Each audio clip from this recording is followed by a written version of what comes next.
2023, the gentlewoman from Florida, Ms. Phyllis McCormick, is recognized for 60 minutes as the designee of the minority leader.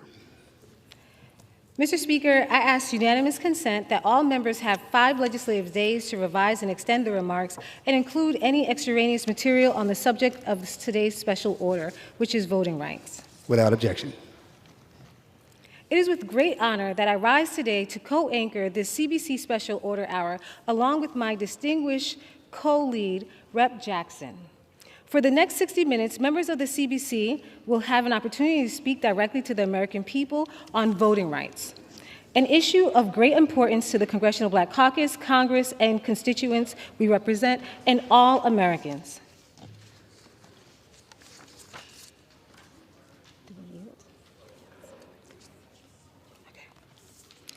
In 2018, Florida voters overwhelmingly approved Amendment 4, with more than 64% of the voters. This historic constitutional amendment automatically restored voting rights to most Floridians with past convictions who had completed the terms of their sentence. Before this vote, Florida was one of only 4 states that enacted permanent felony disenfranchisement that affected about 1.7 million felonies. However, in June of 2019, Governor Ron DeSantis signed a misguided law that prohibited returning citizens from voting unless they pay off certain legal financial obligations imposed by a court pursuant to a felony conviction.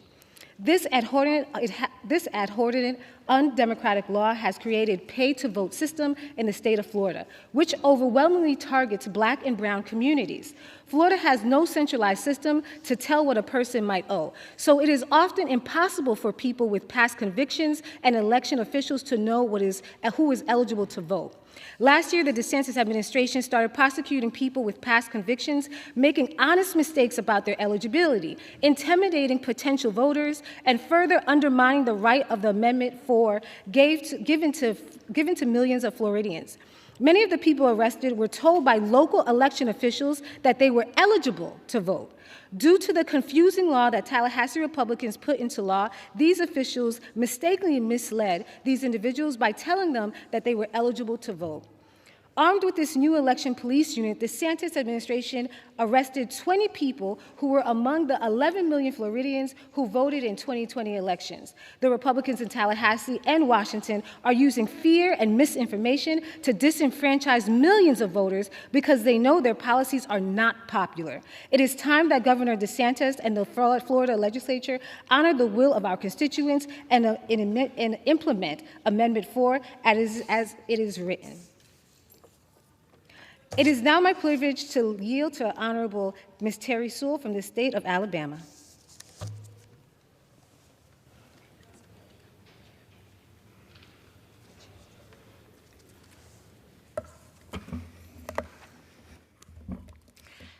Today I rise to join with my CBC colleagues in commemorating the 58th anniversary of Bloody Sunday and to call on my colleagues to take action to protect our most valuable and sacred right to vote. As the daughter of Selma, Alabama, it was in my hometown of Selma exactly 58 years ago where John Lewis and the foot soldiers shed blood on the Edmund Pettus Bridge for the equal right of all Americans to vote. It was in Selma where ordinary Americans peacefully protested so that every American could enjoy the full promise of our democracy. And it was in Selma where these brave foot soldiers were met with tear gas and unspeakable violence. But we know that their sacrifice was not in vain.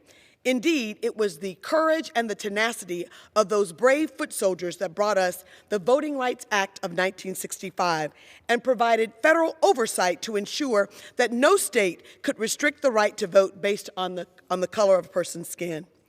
This past weekend, I was proud to welcome President Biden and a bipartisan delegation of congressional colleagues to Alabama to commemorate the anniversary of Bloody Sunday. I applaud the President for his appearance at the Edmund Pettus Bridge and his dedication and recommitment to ensuring that our history is never forgotten. Coming to lay eyes on the faces and places of the movement is indeed a brave and powerful thing to do. I also want to acknowledge that this year was different. It was different not only because the president came to visit us, but also because on January 12th, my hometown of Selma suffered a major disaster with a tornado that destroyed thousands of properties in Selma. So the president's visit was twofold. It was both an acknowledgement of the importance of voting rights, but also an acknowledgement that he and the federal government will be there to help my hometown rebuild. After all, Selma is a custodian of America's history. We are merely the custodians of that history.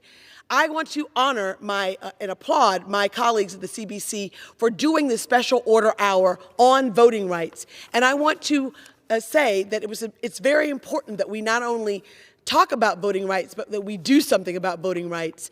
We passed the John Robert Lewis Voting Rights Advancement Act, which I'm so proud to sponsor and be the author of, twice out of the House of Representatives, but both times it languished over in the Senate because of an archaic procedural rule called the filibuster. We need to not give up and be tireless in our efforts to ensure that every American has the right to vote. After all, we in the CBC understand all too well that we would not be here if it weren't for the sacrifices of those who came before us, who laid their lives on the line so that this country could live up to its highest ideals of democracy and equality for all. So again, I commend the CBC, my colleagues tonight. I'm honored to join you in making sure that we keep this alive. You know, it was John Lewis who said that the vote is the most precious, fundamental right in our society. And he also reminded us that our struggle is not a struggle for one day, 1 week, or 1 year. Our struggle, the struggle for voting rights, is a struggle of a lifetime. And we in the CBC are committed. We are committed to making sure that we pass the Voting Rights Advancement Act named after our beloved John Lewis. I thank you for allowing me to begin this special order hour, and again commend my colleagues for joining us in the fight to make sure that all Americans have access to the ballot box. Thank you, Representative Sewell. It is my pleasure to yield to the Honorable Chairman Horsford from Nevada, the chair of the Congressional Black Caucus.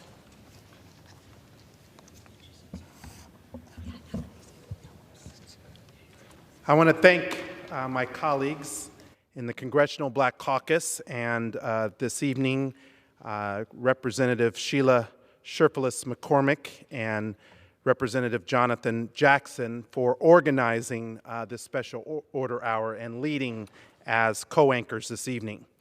As chairman of the Congressional Black Caucus, I rise today to join my colleagues in this hour focused on the push for voting rights. Today, March 7th, is the 58th anniversary of Bloody Sunday, which occurred in Selma, Alabama, at the Edmund Pettus Bridge. That day, people gathered to march to the capital of Alabama, but they only made it a few miles before state troopers beat the protesters and shed blood on the bridge and streets of Selma. Among the marchers was a 25-year-old young man named John Lewis. Years before he would come to join us here in the halls of Congress, he was a civil rights leader and activist. Some today might call him woke by their standards. And he was, in fact, woke. Woke to disenfranchisement of black men and women in the South.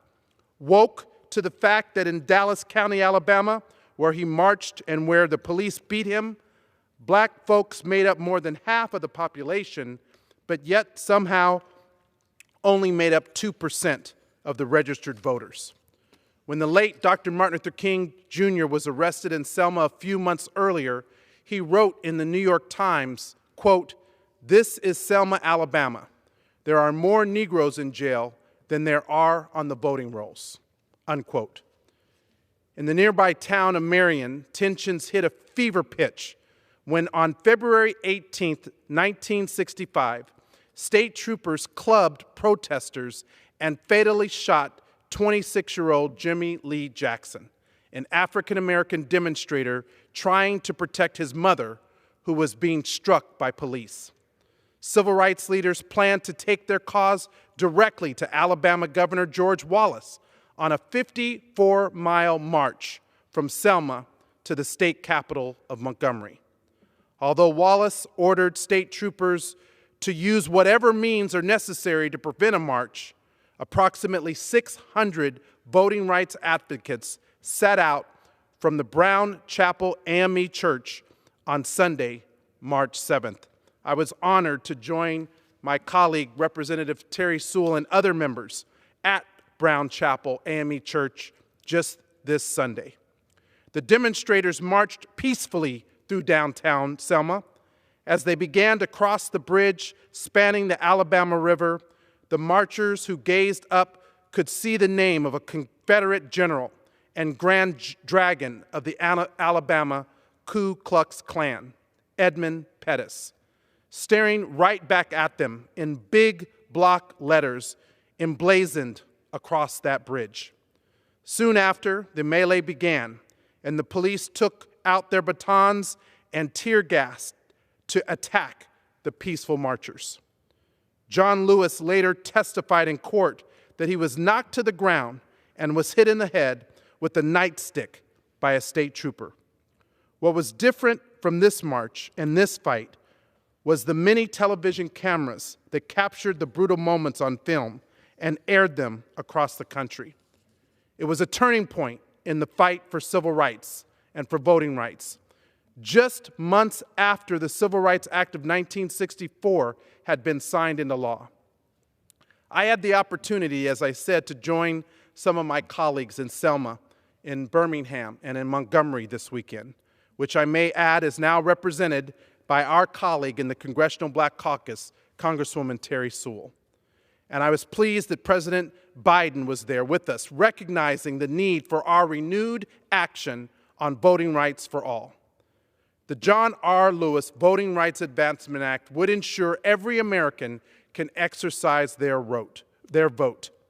And as the conscience of the Congress, the Congressional Black Caucus has always held voting rights at the forefront of our efforts in Congress. And let me just say this. This is the first time in nearly 40 years that reauthorization of sections of the Voting Rights Act has not been passed in a bipartisan way.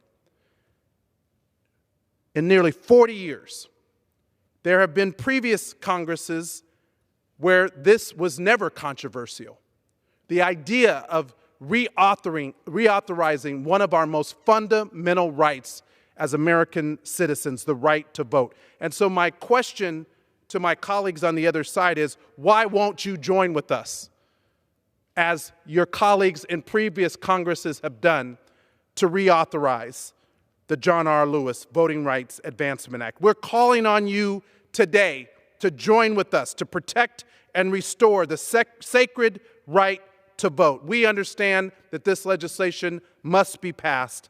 This is not a Republican, a Democrat, or independent issue. This is not a black, brown, or white issue. This is a fundamental issue around voting rights. So, Mr. Speaker, I want to thank you for the time for the Congressional Black Caucus today, and again to thank all of my colleagues who have joined us on the floor this evening, and to our great co-chairs, Representative Sherfilis McCormick and Representative Jackson, for leading this special order hour. Let's pass the John R. Lewis Voting Rights Advancement Act this Congress. I yield back. Thank you, Chairman Horsford, for spearheading our special order today. And now I would like the privilege of yielding to my co-anchor, Jonathan Jackson, from the state of Illinois. I thank the Honorable Sheila McCormick from the state of Florida. There are too many people who believe that what happened in Selma is about the past, when really it is about the future. That city, this movement, and perhaps most of all of this dedication to freedom, to equity, and equality is not, nor has it ever been, merely a moment in time. Let us be very clear. We do not go to Selma every year to remember. There is nothing wrong with remembering. In fact, America would be a better place if she was willing to get over her historical amnesia. There is a place in the body politic of this nation for the act of remembering, no doubt about it. But what happened in Selma on this date It's not some fossilized moment in American history. What happened there was that ordinary people decided that they wanted their country to be a better place. They decided to dig again the wells of democracy, which had been severely tampered with by racism, sexism, poverty, anti-blackness, and anti-Semitism, and everything else that made America woeful in the eyes of the marginalized and the oppressed. The Founding Fathers had their role and their place, but everyone could not drink from their wells. Those were privileged wells. The wells that they dug had pretty stones, but the water was muddy. And what happened in Selma is that an entire generation decided to clean up the well. They decided to dig deeper wells. The people who marched there were of the opinion that everybody has a right to drink from the great springs of democracy. They fundamentally believed that if you are a citizen of this country, then no one has the right to tell you that you don't have access to the constitutional ideals that makes democracy worth the trouble of being democratic. Amelia Boynton and Jimmy Lee Jackson took democracy in America in their own hands and saved America from Americanism. My father is famous for saying that hands that used to pick cotton are now picking presidents, and he is absolutely right. But today we need to understand that those same hands are the only reason that democracy survives in this country. Do you think the insurrection of January 6th was the first time democracy was in trouble in this country? As the Bible says, be not deceived. When women are not safe, and black people cannot vote, and Jewish people are put upon, and poor people are denied dignity and resources, the fact of the matter is this: democracy in this country was already on life support and has been for so long a time. But in 1965, ordinary people pumped life back into this democracy. Reverend Martin Luther King worked on the heart. Reverend Howard Thurman and Reverend Benjamin Mays worked on the minds. Ella Baker, Fannie Lou Hamer, and Diane Nash worked on its bones. And everyday people, before those names, some of which you don't know, breathed life back into the American experience, and in the manner of speaking, told Lazarus to rise up from that grave. The Selma movement took an emaciated commitment to its Constitution and an anemic political system and dared to put meat on the bone. In 2023, the fight for democracy is not over. As of January 25th, at least 150 proposed restrictive voting bills have been introduced in 32 states, threatening to disenfranchise millions of voters. In Texas, 5 election interference bills have already been introduced this year alone. And in North Carolina, the Supreme Court of the U.S. has heard disturbing arguments in the Moore versus Harper case. This case seeks to establish the independent state legislature theory, which would prohibit state Supreme Courts from interpreting whether laws passed by the state legislature are constitutional under their constitution. These efforts to limit access to the ballot box and undermine the will of the people underscore the commitment, the importance of continuing the fight for democracy and upholding the values that we were defending in Selma. When we go to Selma, we go not to simply to show up to remember, we go every year to renew our commitment to America that was created by freedom fighters. The America created not in the purity of a hall in Philadelphia, but on a bridge in Alabama dripping with blood. We show up every year to let it be known that we are not going back. We are going annually to leave no room for doubt. This is our country. We were born here, and until all of us are free, none of us can make a claim for freedom. We go to Selma every year so that the bigots and the racists and the sexists and the supremacists will know that we will not be moved. We don't show up in Selma every year for Reverend Martin Luther King. We come for our children and our grandchildren and our great-grandchildren and generations yet unborn.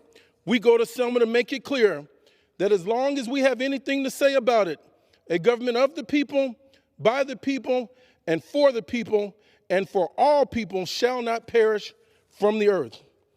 I yield my time back to the Honorable Sheila McCormick. Thank you, Representative Jackson. It is now my privilege to yield to the Honorable Donald Payne Jr. from New Jersey.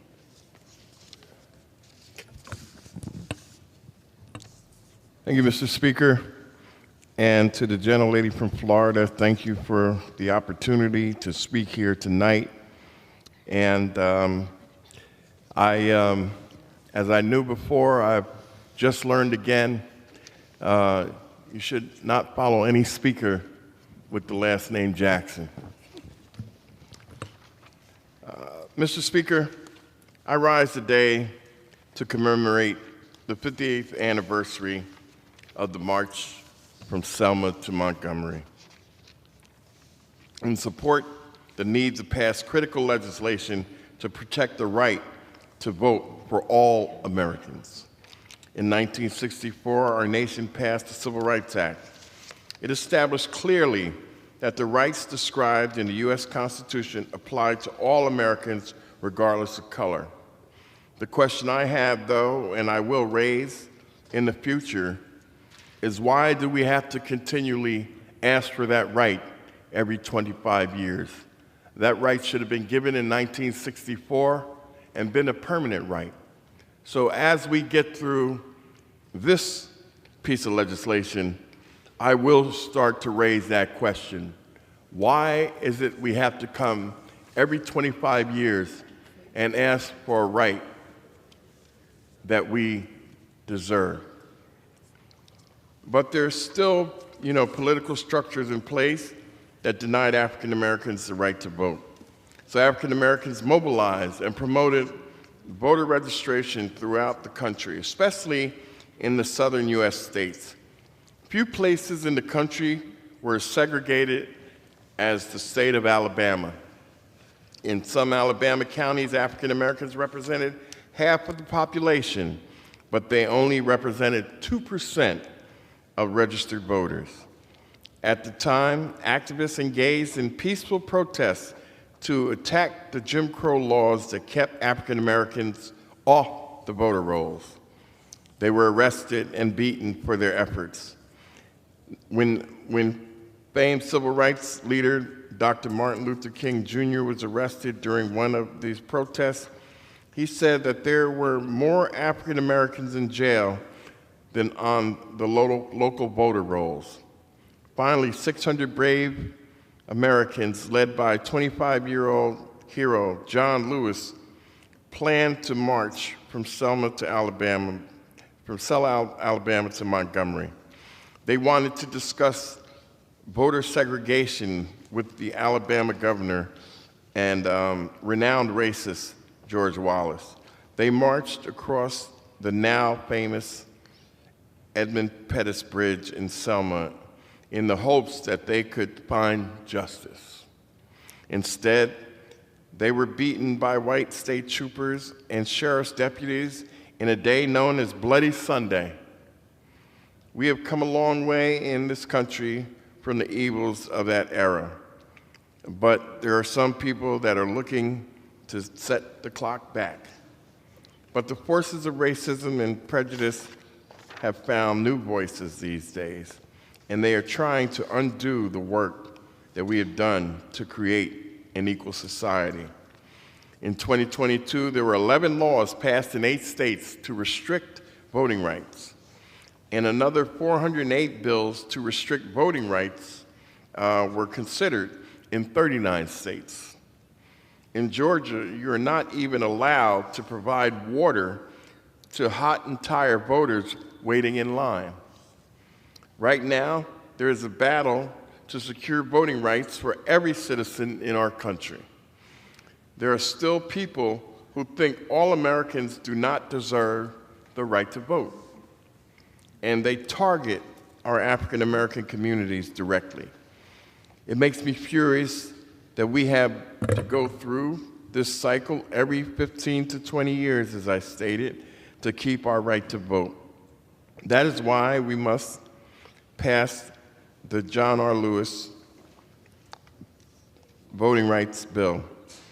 This bill puts people over politics to protect their voting rights. It establishes Election Day as a national holiday. It allows voting to be more accessible for all Americans, and it ends partisan gerrymandering of congressional districts. Even more important, states with a history of voter discrimination and suppression would need federal approval before they could change their voting laws. There has never been a more important time to pass this bill than right now. I am fighting to secure the right to vote for all Americans, especially African Americans. That is why I helped pass the Freedom to Vote John R. Lewis bill in the previous Congress, and why I'm here helping support this bill's passage in Congress now. Mr. Speaker, let us put people over politics and pass this bill now. And with that, I yield back the balance of my time. Thank you, Representative Donald Payne Jr. It is now my privilege to yield to the Honorable Troy Carter from Louisiana. Mr. Speaker, distinguished gentleman from Illinois, the distinguished gentlewoman from Florida, thank you for the opportunity. The late Congressman John Lewis once said, "Your vote is precious, almost sacred. It is the most powerful nonviolent tool we have to create a more perfect union. Few truer words have been spoken." Over the weekend, I had the privilege of joining President Biden and my colleagues in Alabama to commemorate the 58th anniversary of Bloody Sunday. We traced the steps of incredible brave soldiers. What a blessing to feel their heartbeats in the wind. I'll make my thoughts on this trip concise. We must protect the right to vote. Fair representation is a cornerstone of our democracy. A war was fought to give every American of every race one vote. For voters today, voters tomorrow, and all of those who sacrificed for the sacred right to vote, we must pass the John Lewis Voting Rights Advancement Act to restore the vote for all. In every fashion, in every avenue, we will continue to battle to protect this sacred right and strengthen the very foundation of our democracy. I yield back. Thank you so much, Representative Troy Carter. It is my privilege to yield to the Honorable Mark Vesey from Texas. I want to thank the gentlelady from Florida and the gentleman from Illinois for putting together this special order hour to talk about something that's very important, and that is voting rights in this country. On the anniversary of Bloody Sunday that happened in Selma, Alabama, 58 years ago, when a group of courageous civil rights activists were brutally attacked on the Edmund Pettus Bridge in that city as they marched against legalized segregation, legalized apartheid in America, and voter suppression. And one of these activists who was beaten within an inch of his life was our friend and late colleague, John Lewis. Now, nearly 6 decades later, I'm very sad to report to you that a lot of these attacks are starting to take place again, but in a different type of a way, right? Because people are clever. People are clever. You heard Lee Atwater on his deathbed say that if you say it that way, people will stop listening to you. So you got to say it this way. So people have become very clever about how they unveil these attacks on people's voting rights. And I want to start in my home state of Texas. You know, something interesting, after the Voting Rights Act was passed, for decades, we were probably the leaders when it came to expanding voting rights for citizens in the state of Texas. We had a very generous early vote period, a very generous vote by mail period, easy to be able to register to vote. Felons could vote after they were no longer, as they say, on paper. And it was a place that enfranchised lots of people. But now the right to vote in Texas is under attack. There are 6 bills in the state of Texas that are moving through the legislature. One is to try to make it illegal for people to vote on college campuses, where election officials can't hold elections on college campuses. That is how crazy and desperate this has gotten. And I talk about that cleverness and how people try to say things a little bit differently because they know if they just blurt it out right, that they'll just get completely taken the task on that. So in my home county of Tarrant County, where Fort Worth is located, our county judge and district attorney had a press conference a few weeks ago that said that they were going to use taxpayer dollar to create a voter integrity employee to presumably try to find someone black or Hispanic that they could hold up and showcase as committing voter fraud. That is how crazy it has gotten, that people would actually be so desperate that they want to try to find somebody that they can hold up as a political ploy to try and further advance their careers. It's crazy, it's unjust, and we can't let this happen. And sadly, Republican-led states across our nation are following Texas's dangerous lead. That was the reason why I founded the the Congressional Voting Rights Caucus. And as a member of the Congressional Black Caucus, I urge us to do everything we can to pass the John Lewis Voting Rights Advancement Bill and get it signed into law. Because I got to tell you, this cleverness that's happening right now, it's just going to continue to increase and increase and increase. And people are going to say, no, that's not what, that doesn't mean that. You can't compare it to then. But like Lee Atwater said, you have to change the wording, because if you don't, people will stop listening to you. And that's what's happening now. We have got to do everything we can to make sure that all Americans, not just people that are going to support us, because that's what we're fighting right now in Europe, is that sort of crazy sort of thought.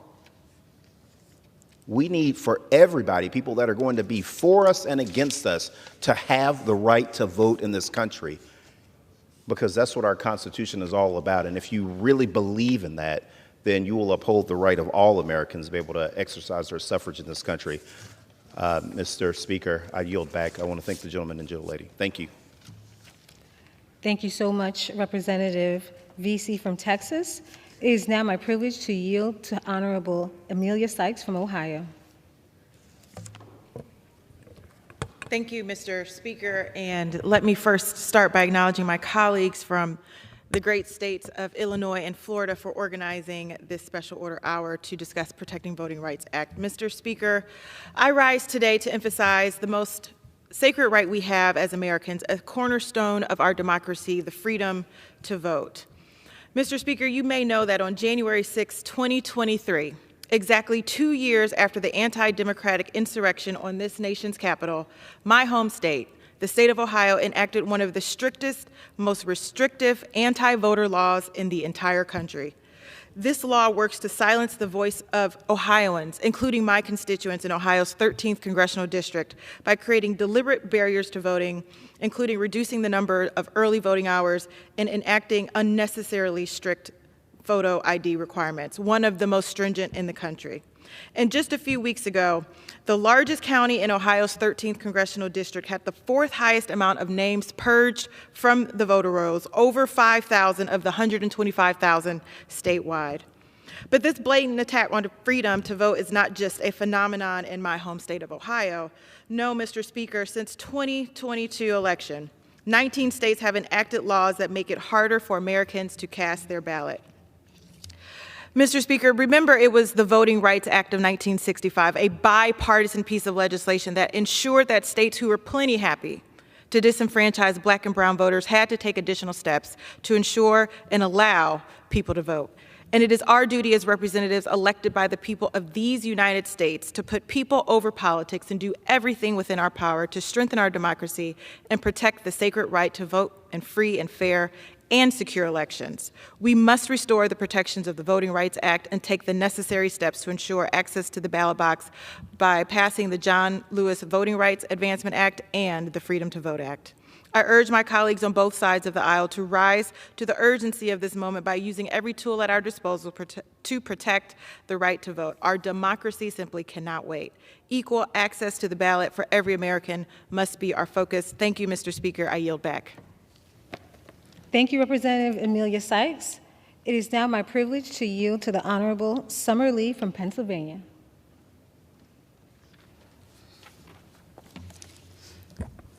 Thank you, Mr. Speaker, and thank you to our conveners for the opportunity today to talk about this important issue of protecting our voting rights.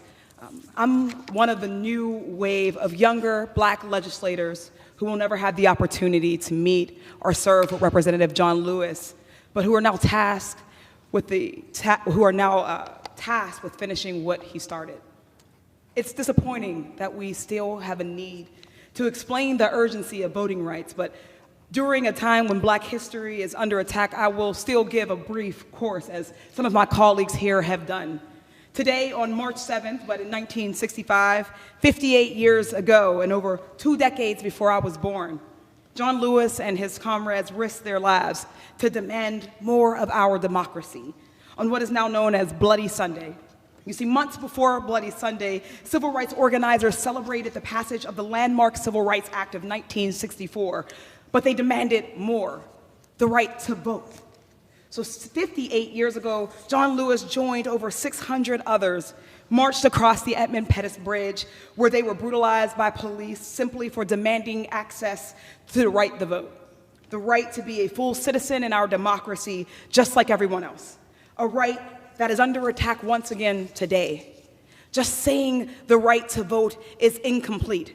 There are still multiple impediments today towards what is really at risk, access to our democracy. We must fight to modernize voting. We must fight against unduly burdensome voter ID laws. We must fight against gerrymandering, and yes, we must fight to get money out of politics that locks us out of our fully representative democracy. Voting rights is a question of economic justice, of racial justice, of LGBTQ rights and women's rights. All our rights are at stake when we vote, and indeed when we are denied the right to vote. It's often said that my ancestors died for the right to vote, but I believe that that doesn't paint the entire picture. They died for our right to participate fully in American society and citizenship, to not only vote, but to self-determine, to run, to serve, to lead. I regret that I was never able to call Representative John Lewis a colleague, but I feel a sense of urgency to finish what he started. I strongly urge my colleagues across the aisle to support the John Lewis Voting Rights Act, and I similarly urge them to wake up or move out of the way. Mr. Speaker, thank you. I yield the remainder of my time. Thank you, Representative Lee. It is now my privilege to yield to Honorable Sheila Jackson Lee from Texas. She went already.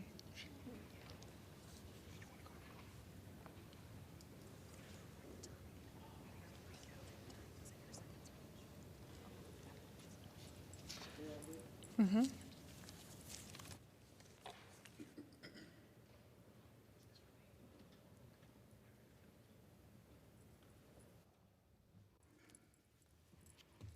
Let me thank the gentlewoman from Florida and the gentleman from Illinois for their distinguished leadership of the CBC Special Order, and to acknowledge our chairman, Steve Horsford, and the leadership to be able to acknowledge a very important moment, Mr. Speaker. This is a time that draws memories, it draws emotions, and it draws a lot of tears. I'm very privileged and honored to have worked for the Southern Christian Leadership Conference as a college student in a program called SCOPE. How fortunate I was in the aftermath of the assassination of Dr. Martin Luther King to meet his foot soldiers, which included James Orange, Hosea Williams, Andy Young, and Reverend Dr. Ralph Abernathy, and a young man by the name of Jesse Lewis Jackson, who we're privileged and honored to be able to not only know, but to have his wisdom, his brilliance and leadership with us even today. Amongst those great leaders was a young man as well by the name of John Lewis, who continued in his admiration for Dr. King his own journey of fight. He was on the Freedom Riders, beaten at that time, as fellow riders who did not look like him were beaten bloody and even lost their life.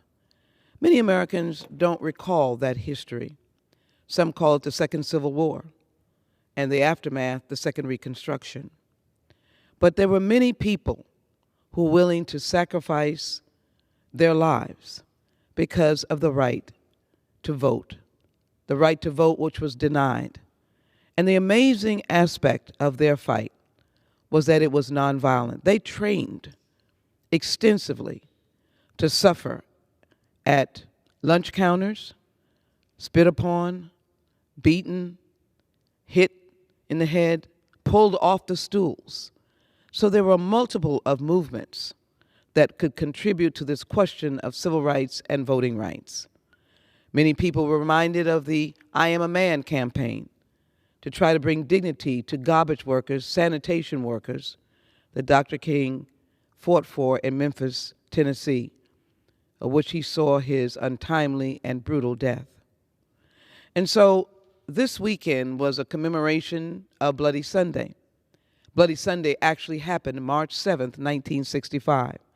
You see, Mr. Speaker, we are here on this day, the actual March 7th, 1965. It was in a group of nonviolent churchgoers, one might say, that walked across the Emmett Till Bridge, a segregationist, to be able to make a move from Selma, Alabama, to, in fact, Montgomery, to show the state of Alabama, then Governor Wallace, a raging segregationist who later was reformed and reborn, to be able to say that they needed the right to vote, or to show a president, a Southern president, Lyndon Baines Johnson, that they needed the right to vote. It was that march that was bloody. John Lewis beaten near death, others beaten. Preceding that, Jimmy Lee Jackson shot dead. A little girl named Cheyenne was 8 years old. She was there this weekend. She was there, as we were all there in memory of John Lewis, Martin King, Hosea Williams, and many other foot soldiers, the women that were involved as well, all from Alabama and the surrounding South. And so we gathered together, members of Congress, the Congressional Black Caucus, cabinet officers, and the President of the United States, to be able to say that Congress has not done its job. You see, the demise of the Voting Rights Act started with the Shelby case in 2013 in Alabama. It was simply a case of a city council person trying to get and make sure that he had fairness with every person having a right to vote. Unfortunately, the case went up to the United States Supreme Court, and the arguments were such that are shocking to most of us. It was, why do we need this? We have thousands of African American elected officials. Yes, they had been gained by the 1965 Voting Rights Act. But it was clear that if you are able to get rid of polio, because you have the polio vaccine, as one justice said, as I recall, it was Justice Ginsburg, then why would you get rid of the polio vaccine just because you've been able to get rid of polio because of the vaccine? So why would you get rid of the Voting Rights Act, in particular Section 5, just because you have found some progress? Well, Mr. Speaker, I can tell you that as we have seen the loss of the Voting Rights Act in 2013, we have not been able to reauthorize a simple bill that was 4 or 5 pages long that simply says you have the right to vote, unfettered. It doesn't have color in it. It indicates no person can be discriminated against. And yet we've seen a mountain of discriminatory laws, voter suppression, purging, gerrymandering, not getting a drink of water, cutting out hours, if you will, with respect to voting, making sure that people who work night shifts can't vote, people who work hourly wages can't vote, no same-day registration. Here we are in 2023. And I would offer to say that we are long overdue with the Voting Rights Act. It is really crafted in the Constitution because the 15th Amendment said we have the right to vote unfettered, without discrimination. The 14th Amendment, equal protection of the law, and of course the 13th Amendment, so personal to many of us of African descent and those who are the descendants of enslaved Africans. It was the 13th Amendment where the United States said for once that slavery was over. Voting rights captures the very essence of who we are as a democracy. And to Selma, I want to thank you for being another cradle of democracy. For those marches of those individuals and children, Mr. Speaker, were utilized. It was the Children's March that was utilized in order to ensure that we could vote. As a member of the United States Congress and Judiciary Committee, I've been part of a bipartisan reauthorization of the Voting Rights Act. It was in 2006. It extended the Voting Rights Act for 25 years when we passed the Public Law 109 and 246, H.R. 9. And it is well known that large numbers of members of the House, bipartisan, voted for the Voting Rights Act, 98 members of the Senate, and this is a reauthorization.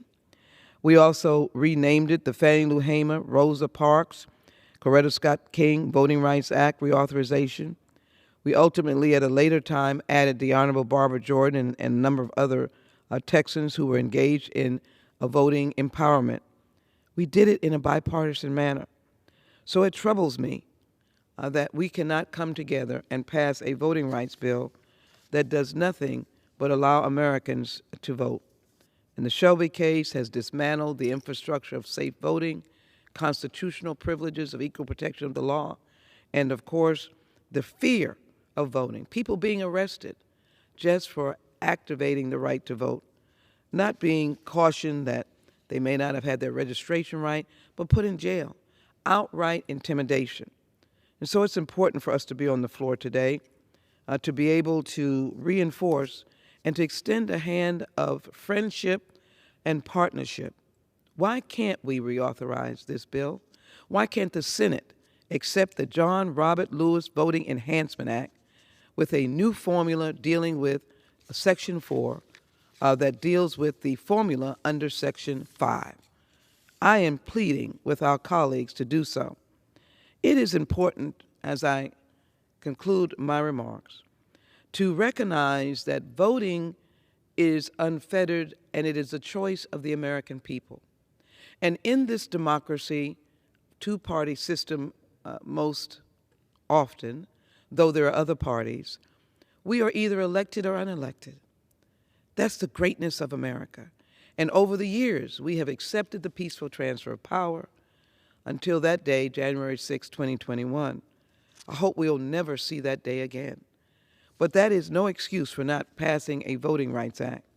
It is no excuse for not recognizing that the importance of the Voting Rights Act is wrapped up in the history of African Americans, even though voting is for everyone. But it is wrapped up in our basic history of not being counted as a whole person in the Constitution. And so as slaves, we were never able to even muster that sacred right to vote. Landed people voted, unlanded people did not. White women didn't have the right to vote, and unlanded people did not have the right to vote, if I might categorize that term. And over the years, things changed. A brief moment in Reconstruction, what was just like a blink of the eye, it barely even saw it. And then we went into the darkness of Jim Crowism and the viciousness of the Klan, which lasted into the 20th century. I would think with that kind of history, America, which is the greatest country in the world, that has overcome so much, will want to be that bright and shining city on the hill, to be able to show the world what democracy really is and what voting really is, and that you can oppress people at one point and lift them up at another point. You can oppress the descendants of enslaved Africans. You can oppress slaves. You can do it into the 1800s and into the 1900s, and yet you can do better. I would also say in my closing that we must not be afraid of the kinds of words that make us a great country. Let us not be afraid of diversity, equity, and inclusiveness. When has that ever hurt anyone? It only says that all of us, whether you're a person of faith or otherwise, I say all of God's children, but if you're not, it just says all Americans, patriots, have every right to be in this country with all the benefits of the Constitution. I do believe in the Declaration of Independence, that we all are created equal with certain inalienable rights of life and liberty and the pursuit of happiness. Let me also say to you, as we look at this idea of voting. African Americans and others, Americans, have fought in every war. We have been in every war, from the Revolutionary War. We have shed blood in every single war and conflict, alongside of our brothers who don't look like us. But yet, in my final words, we have not been able to study slavery the way we should have. We did have Juneteenth. I hope that we will have the whole nation celebrating Juneteenth, now a federal holiday that acknowledges the time of slavery and the late time of release out of Texas 2 years later. But what we have not done, we've not passed H.R. 40, a simple bill, just a commission to study slavery and develop reparation proposals. And what would that be? Just an analysis of the economic, social, psychological, health, educational impact of slavery in this nation, and why the trajectory shows that the indicia of how African Americans are today in America are related to the connection of slavery. Every discipline you'll show that our numbers are down. We should not be judged by wealthy this person, wealthy that person. You need to look at the respective communities, rural and urban, and you'll find black people without health care, large numbers, education, large numbers, without wealth, large numbers, without a psychological, scientific, and sociological analysis. We could do something and bring this country together. I believe that reparations in the legislation of H.R. 40, one executive order that the President could do tomorrow, would be a healing, restoring, and repairing time in our life. I conclude my remarks by citing Harriet Tubman, one of the greatest generals we ever had, who freed many slaves, risked her life to go back to get those who were not free.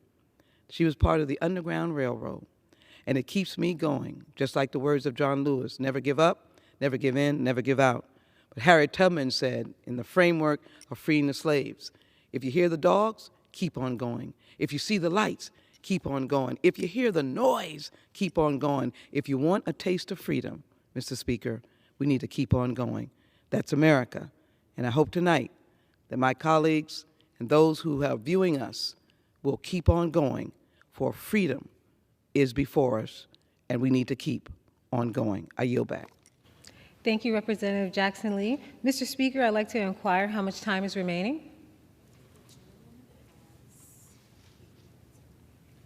The gentlewoman has 8 minutes remaining. I would like to yield to Representative Jackson from Illinois. Thank you, Congresswoman McCormick. Thank you, my dear colleague, Congresswoman Sheila Jackson Lee.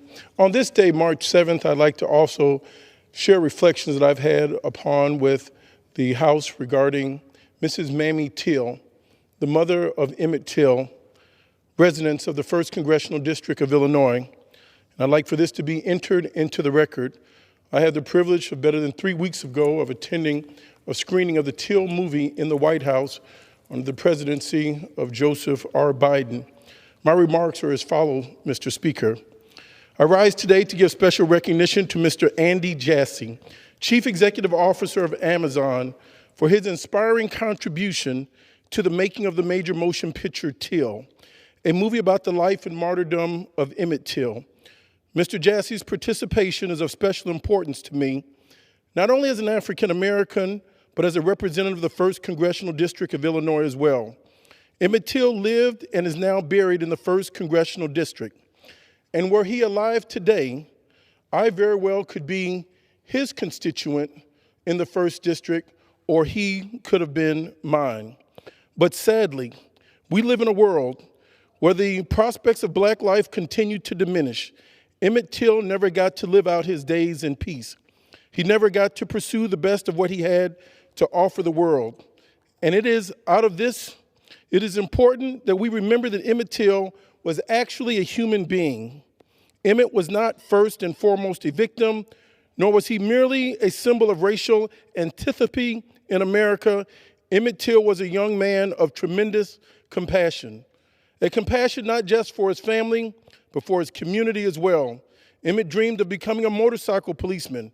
It is said by those who knew him well that Emmett had a joy for life, an infectious personality, and a remarkable sense of humor. In the eyes of those who loved him, Emmett was a boy who knew no limitations. He was what we should be and what we should value in all children in America, namely limitless.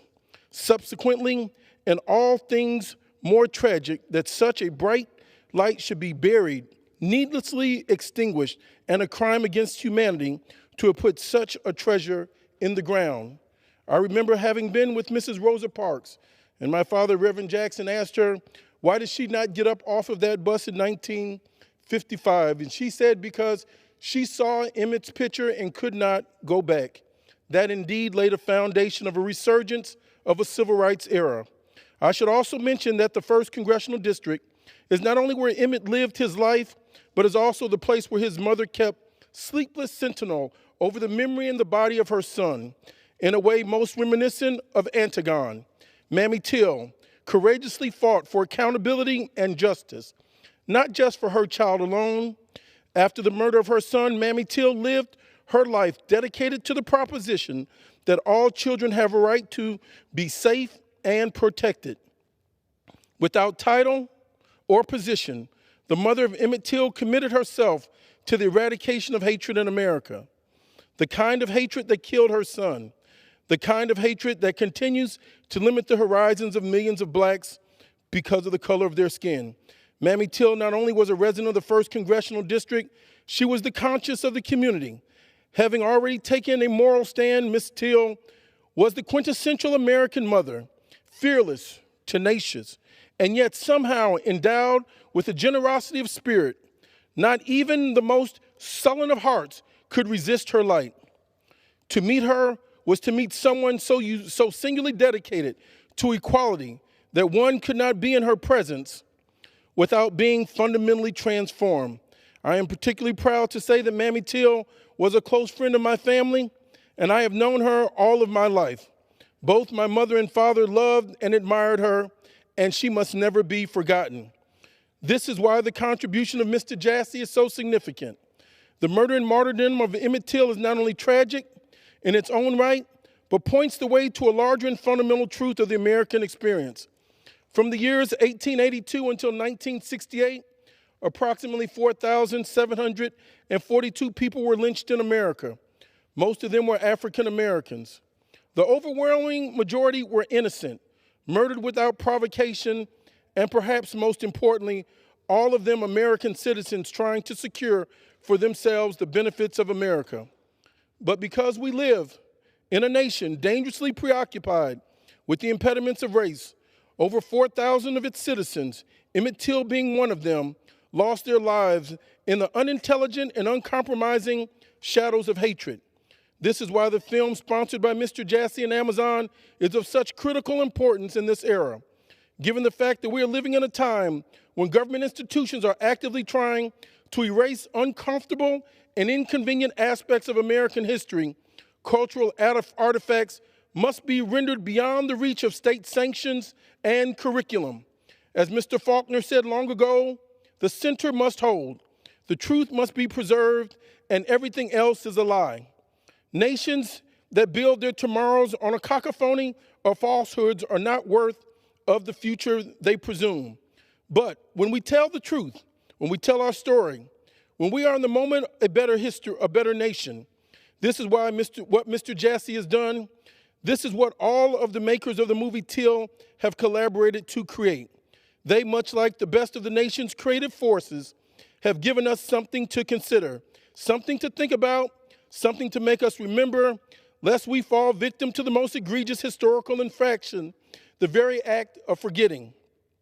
And while it is true that no company is without spot or blemish, since there are no immaculate corporations, it is no less the case, however, that Mr. Jassy's commitment to the making of this important cultural artifact is a watershed moment, not only because of the movie's artistic content, but also because it raises the bar on how we might judge the value of corporate citizenship.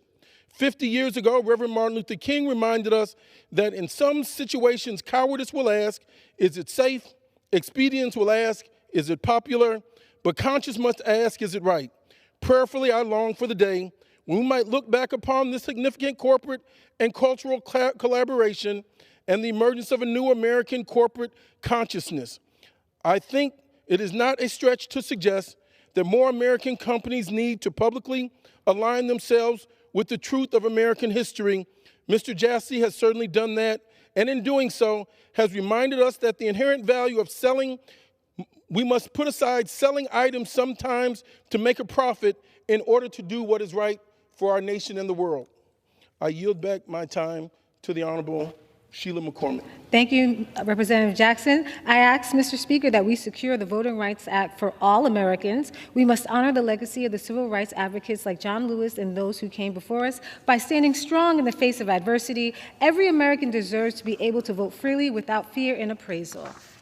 Mr. Speaker, I yield back the rest of my time. The gentlewoman yields back. Yes, I move that the House do adjourn.